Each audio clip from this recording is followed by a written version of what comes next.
Penetapan strategi saluran distribusi. Definisi dan strategi saluran distribusi. Yang pertama, menurut Michael J. Etzel, saluran distribusi terdiri dari serangkaian lembaga yang melakukan semua kegiatan yang digunakan untuk menyalurkan produk dan status pemiliknya dari produsen ke konsumen akhir atau pemakai. Yang kedua, menurut Suhardi Sigit, saluran distribusi adalah perantara-perantara para pembeli dan penjual yang dilalui oleh pemindahan barang baik fisik maupun pemindahan pemilik dari produsen hingga ke tangan konsumen. Yang ketiga, menurut Basu Swasta DH, saluran distribusi merupakan suatu jalur yang dilalui oleh arus barang-barang dari produsen ke perantara dan akhirnya sampai ke pemakai. Strategi saluran distribusi merupakan sebuah tanggung jawab dalam dunia pemasaran. Dalam sebuah pendistribusian barang ataupun produk lainnya, tentu saja dari tangan produsen menuju ke konsumen, pasti ada sebuah perantaranya. Perantara tersebut akan menjadi sebuah jembatan. Teknik seperti itulah yang dinamakan dengan strategi distribusi. Nantinya dalam sebuah strategi tersebut akan lebih dikenal dengan sebutan saluran distribusi. Jika diperhatikan lebih lanjut, kumpulan saluran tersebut merupakan sebuah perusahaan dengan kewenangan tertentu mengambil alih sebuah produk atau jasa untuk dapat disampaikan atau turun ke tangan konsumen.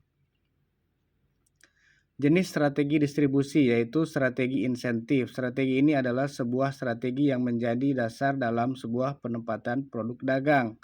Biasanya yang dilakukan oleh sebuah perusahaan tertentu adalah dengan mengedarkannya secara eceran atau bisa disebut dengan langkah retail.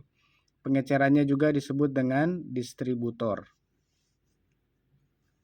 Strategi selektif. Strategi ini sendiri tentu bertujuan untuk memberikan dampak terbaik dalam sebuah produksi barang tertentu.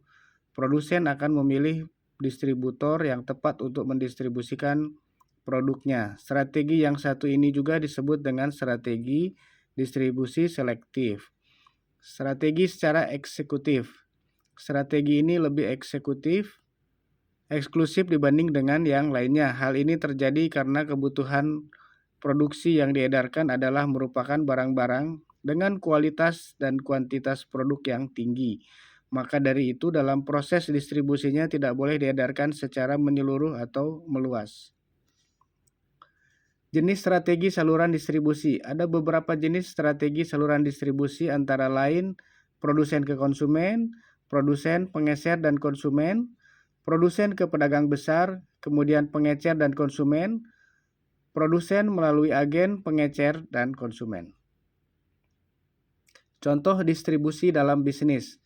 Dalam sebuah bisnis tentu saja strategi distribusi sangat erat kaitannya. Hal semacam ini tidak lepas dari peran serta usaha sang produsen dalam memasarkan produknya. Dalam hal semacam ini, contoh dalam bisnis terkait strategi pendistribusian adalah dengan melihat cara yang dilakukan. Terima kasih.